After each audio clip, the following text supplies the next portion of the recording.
A menos que vivas bajo una roca, sabes que a la posta le cayó el rechazo general debido al polémico segmento que condujo en su efímero programa en TC Televisión, en el que los presentadores lanzaron dardos al nuevo presidente de la CONAIE, Leonidas Issa, además de dedicarle este acróstico. Entre los comentarios negativos se destacó el racismo de todo lo anterior. En pleno siglo XXI, este tipo de sucesos parecerían increíbles si es que no conociéramos la historia de este país. Por eso, en este flashback te contamos un poco del racismo hacia sectores indígenas del Ecuador. Mi nombre es Doménica Sotomayor, soy historiadora y te invito a revisar este capítulo de la historia conmigo.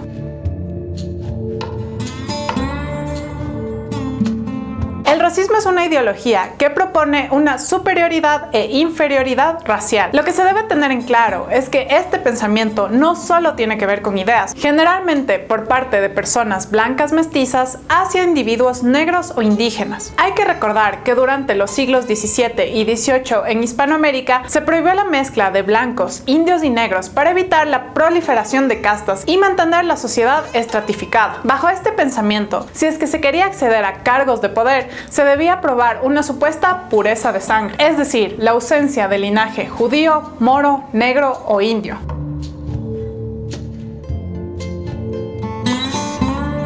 Hablar de la imagen del indio en Ecuador es hablar de múltiples representaciones en conflicto pugnado por significarla en una u otra dirección. Esto es lo que establece Cristian León, sociólogo y crítico de cine. En una de sus investigaciones, León estudia el cine nacional de las primeras décadas del siglo XX, con el propósito de comprender cómo se representó al indígena en lo audiovisual. Y spoiler alert, en este tipo de producciones al indígena se le mostró como un ser exótico y sin autorrepresentación, es decir, que las personas que realizaron los films eran quienes tenían la jurisdicción de representar a los indígenas, que vale recalcar, era algo bastante común para el momento. Brevemente, pensemos sobre esto último. ¿Realmente ha cambiado la manera de representar a los indígenas de cómo lo hacían hace un siglo? Existen evidencias para pensar que no, como lo expresó el académico Nelson Reascos en una conferencia en el 2020. Y entonces los medios han resuelto, y todos los días nos revisaron del día de hoy, pero estoy seguro que sí, solo sacan indígenas comiendo, bailando y danzando. De forma tal que los indígenas finalmente son sujetos de comparsa. Mientras estén disfrazados de diablos dumas y mientras tengan platos típicos y bailen, son aceptables. Pero cuando son sujetos políticos que reclaman y protestan, ahí en cambio son criminalizados. Ese es el racismo.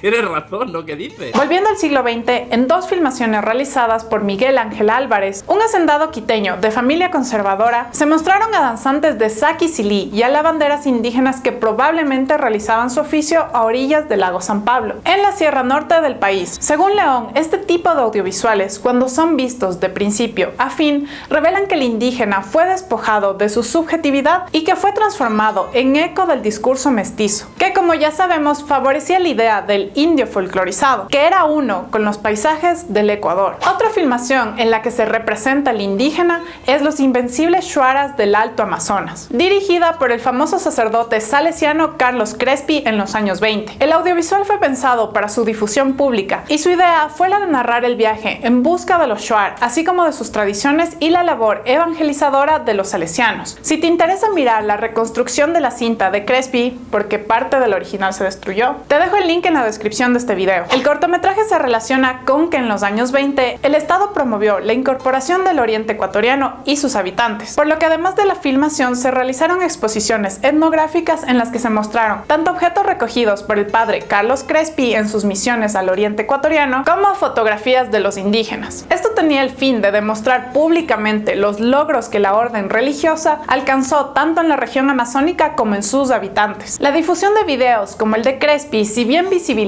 la existencia de grupos indígenas del oriente, produjo una serie de imaginarios generados desde la visión occidental hacia los grupos étnicos nativos. O en otras palabras, se muestra un ser miserable que solo encuentra ayuda de la mano del hombre blanco de Occidente, quien frecuentemente encuentra sorprendentes y algo aterradoras a las costumbres indígenas. O si no, mira cómo se refirió el padre Crespi a la práctica de las cabezas reducidas o zanzas.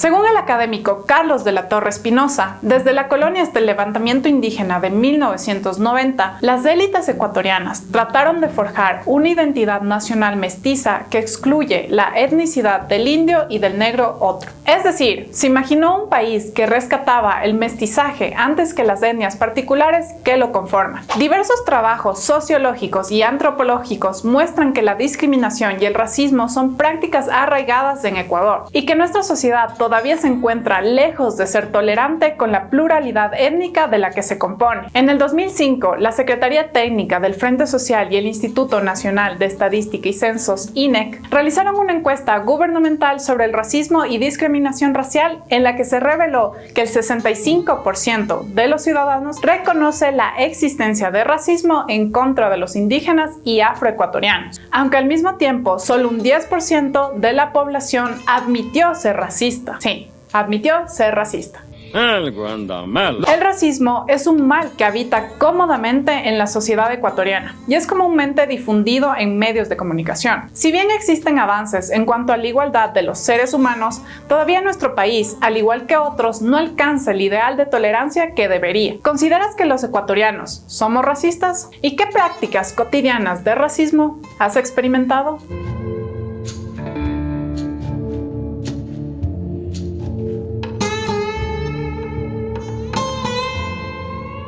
Y ahora vamos a revisar los comentarios que ustedes nos dejan en los flashbacks anteriores. En el del Inti Raymi, Gorgeous García nos dijo: Oli. Bueno, también es importante recordar que el solsticio es un evento planetario y que la mayoría de los pueblos ancestrales lo conocían muy bien. Por ello, valga aclarar que no es que caiga el 20 o 21 de junio, sino que se mueve a través de esos días, ya que el calendario que utilizamos está desvinculado de nuestra realidad. Este año, por ejemplo, el solsticio fue el 20 de junio. Los pueblos tuvieron que acomodar la realidad natural al estrecho entendimiento de los pueblos conquistadores que adoptaron un calendario que tampoco ellos entendían. Gracias, Gorgeous, por este comentario. Y en realidad, sí, creo que está bien esta aclaración. Normalmente el solsticio cae entre el 20 y el 23 en el hemisferio sur. Pero está bien tenerlo así, pero normalmente se celebra el Inti Raymi como lo veíamos a finales, la última semana de junio. Entonces está bien ahí el comentario que nos pusiste, muchísimas gracias. Pablo Lara nos dice: saludos, ¿podrías hablarnos de la iniciativa del Inti Raymi de las universidades impulsadas desde nuestra alma mater, la Universidad Andina Simón Bolívar? ¿Qué opinas de esta propuesta que cobró cada vez más protagonismo dentro del mundo urbano? Gracias, Pablo, y creo que cada vez me ponen comentarios o preguntas que es como más de tribunal de tesis. ¿Qué les puedo comentar de esta iniciativa? Sí, va algunos años, bueno, obviamente creo que el anterior no sucedió por cuestiones de pandemia, pero que las universidades que quedan en la floresta, en el sector de la floresta de Quito, se unen para celebrar en conjunto el Inti Raymi. Entonces está la Universidad Andina Simón Bolívar, la Universidad Politécnica, la Universidad Católica, la Flaxo me parece que también está, y bueno, entre otras. Y me parece una iniciativa interesante justamente por lo que lo pones tú en el comentario acerca de traer esta iniciativa a lo urbano.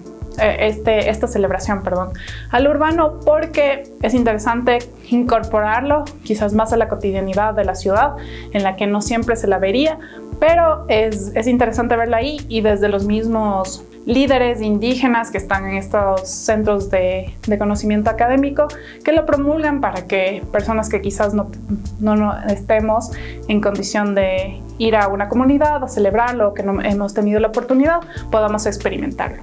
Muchas gracias por sus comentarios, y ya saben que si quieren que yo los lea, déjenlos abajo y utilicen el hashtag tómele mi comentario.